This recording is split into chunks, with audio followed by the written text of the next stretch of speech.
22nd of May and it's snowing. You're John. I'm Dave.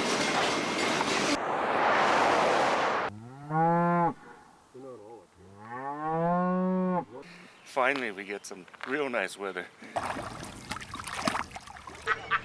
Muhammad Ali. He's got a heart made of yellow barley straw.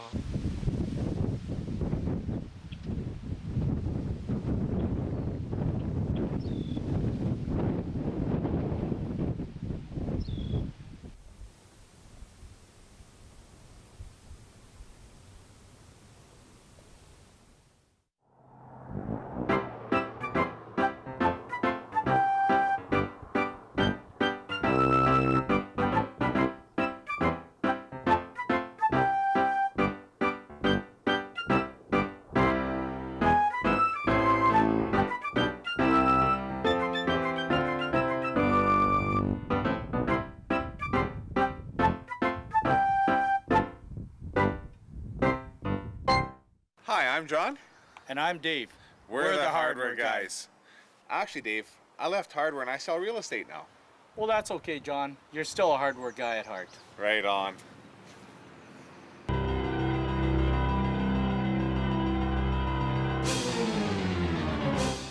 The last time I rode a bus was in January. We drove an old school bus to Calgary for our Canadian Speedball Nationals, our paintball championships, and that was a 12-hour bus ride, and it gave me a greater appreciation for not riding on buses. It was a hard ride. I think if I had a chance to ride a bus, I think I'd like it because I've always driven my whole life. I've driven everywhere. You have a better appreciation of what's happening around you versus paying attention to the car in front of you or whatever kind of thing. That I think I would enjoy a bus ride. If I had a choice to take a bus, because I think you could look around. Other than that, I don't think I remember. I don't like the humming, the consistent, loud, kind of monotone hum. But I guess you get the same thing in a car. But at least the car you can turn a radio on and They don't call them buses anymore, anyways. What are they? Motor coach. Motor coach. Yeah. Fancy name for a bus. Yeah, but maybe they're more insulated. 'Cause, They have better insulation. TVs and Yeah. movies and. See, I think if you could turn it more into like a car setting, I think I would enjoy it. Because then you could just sit back and chillax and enjoy your ride. Bye. It was the senior boys and the junior boys. I would think the senior boys were maybe grade 10, 11, and 12, and then the junior boys were younger than that. And we used to gather, we gathered pretty near every evening. And we decided we'd build a clubhouse down this embankment, you see. So we dug out half the hill, and we went across the other side of the lake and cut logs and floated them back because we didn't want to be caught in town cutting their trees. Floated them across and built these cabins. And the junior boys had one, and the senior boys had one, and they were about 3 or 4 blocks apart. And of course there was a great rivalry, between these two groups. So we got a container, a can, and all these camps were equipped with a tin heater, the old tin heaters, and a tin stovepipe up through the top. So we all gathered and we got this container and we all peed in this can. Oh, Jesus. And away we go down to the senior camp, you see, and they're in there and they got the stove going. They threw it down that stovepipe, I know damn well. And they threw it down the stovepipe, down the chimney. What a dirty, filthy, stinking trick. The war was on. Oh, I guess. The senior boys out of the camp and after us, you see. And we all scattered in different directions, and they cut one of the guys. They took him down in the camp. And they took his pants down, and they had a can of beehive syrup. And they syruped his butt and everything else that was there, right from one end to the other, and let him go. And I can still see, this was late in the fall, I can still see this guy backed up to the lake, washing this syrup off.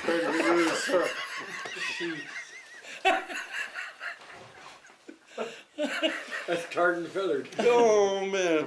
Yeah. I don't think I'll ever forget that. And of course, as soon as you got outside and that cold water hit the syrup, it sort of solidified to some degree. And probably did. And they never bothered.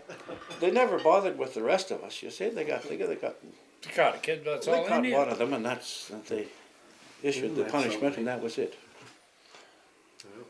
The boys would milk cows, and Mum and I would have to separate it, make the cream. And those little wee round discs that they had, I think there was about 30 of them. Yeah, yeah. And you had exactly. to wash those individually And in hot water in because they were hot water creamy. to sterilize them after you separated the milk from the cream, eh? And in that time, we didn't have refrigerators. So where did our milk go? In the well. In the well. You tie a great big rope on a gallon, drop the cream in the well, keep it cool. Same with the milk. But I just dreaded that. Putting all those little wee round things, they just look like little wee round saucers. And there were piles of them. They belonged on the separating machine that you made the cream with. You know, and they stacked. There was about 30 of them. And you had to wash those individually and dry them so good and with soapy water so you'd get all the cream and everything off. Oh, I dreaded that job. They were on like a massive clothespin, Yep. you know, a wire thing that these little discs all had a hole, and so you had to match those holes to put them up on All that on thing. there. And you washed them and you shook them, And you, there was you about hid 30 them. of those things. Oh. Oh, I dreaded that job. It was not a very pleasant job for sure.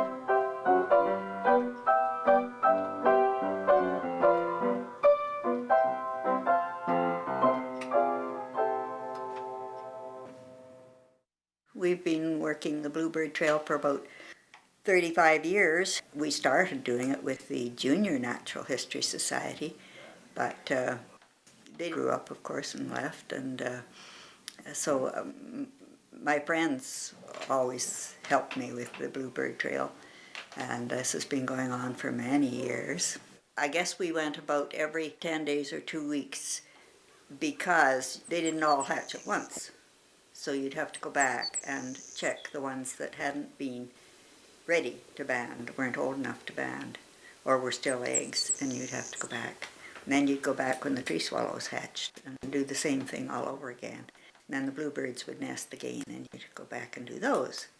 So I spent most of June and July doing. The other thing was you kept seeing the changes in the countryside. And the first thing in the spring, there'd be a certain type of flowers and growth, and then a little later on, you'd see other blossoms, and it was the whole picture, not just the birds. The first trip around, if there's nothing in the nest, we mark it as empty. If there are eggs, we mark the number of eggs. If they're young, we record that. If they're big enough to band, we record how many were banded and what their band numbers were. And then that all the banding has to be recorded back in our books, our banding books at home. Mm-hmm. It has brought tree swallows and bluebirds back to the area. While I am not going to be able to do the Bluebird Trail anymore, a group of people from the Natural History Society have volunteered. They've said they feel that this is a good thing, that they should try to keep it up. So I've given them my information and my locations, and they're going to try it this year.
barley.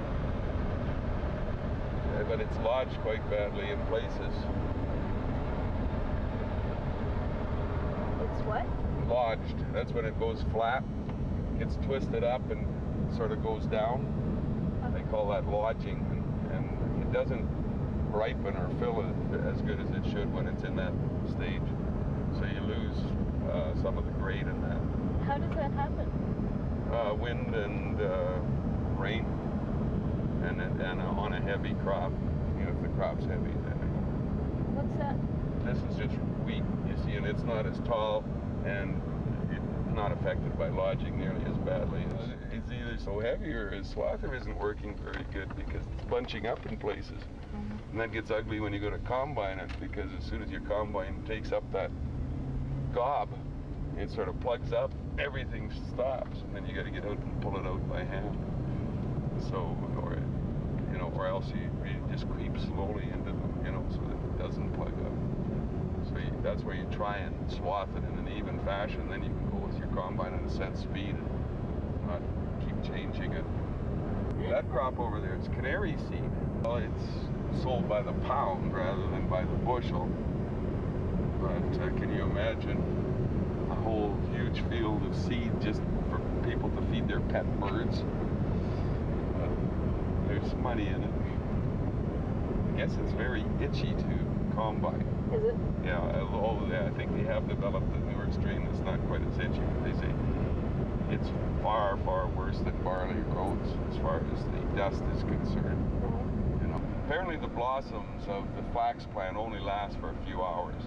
They bloom in the morning, and then by the afternoon the blooms fall off, and a little bowl will form, which is full of the flax seed. And the next morning a new set of flowers will come out. So the longer the blooming season generally means the better the crop.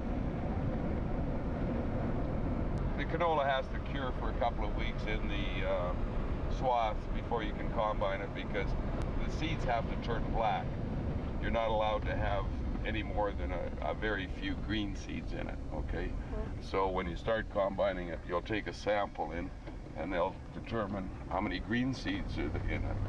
And if it's 95% or better black seeds, then you can combine it. But if you get too many green seeds, then they'll downgrade it, and you won't get as much money for it.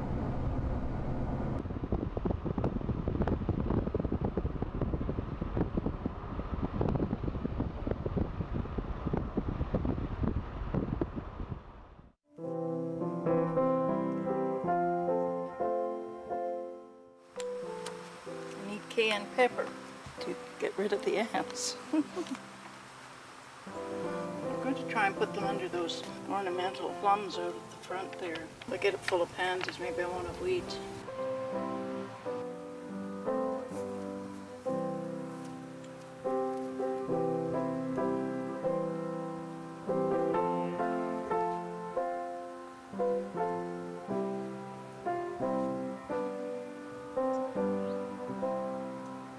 Definitely needs shade and shelter.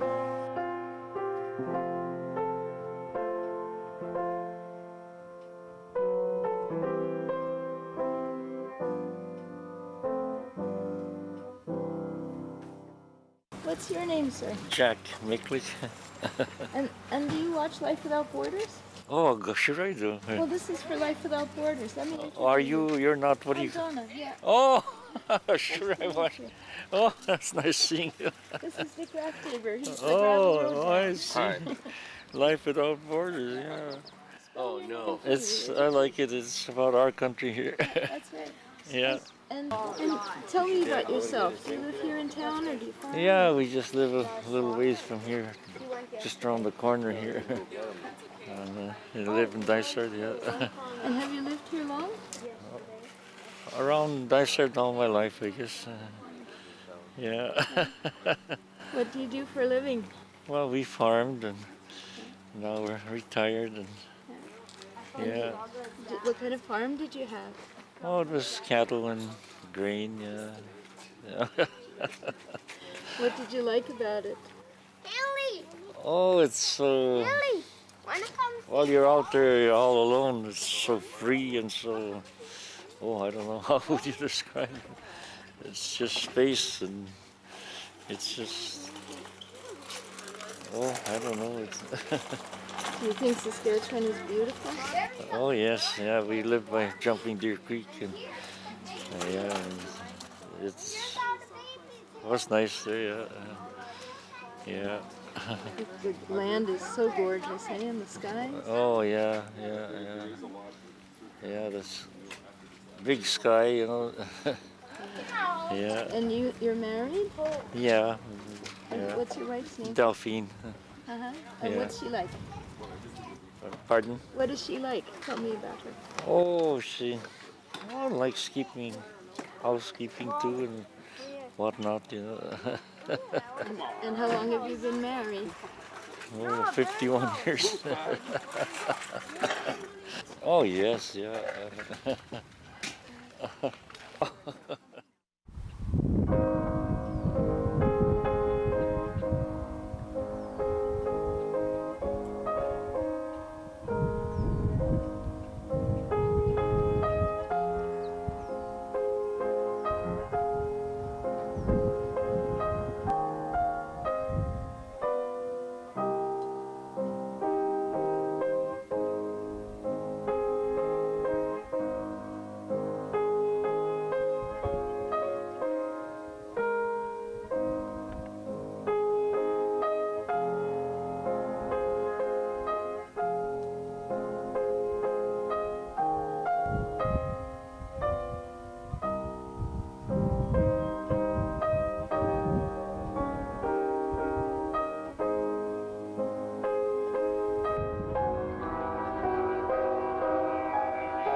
Great. It's a nice and sunny day.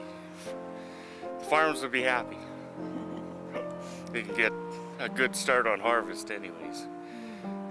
It's been a difficult time of year this year anyway, this season, yeah.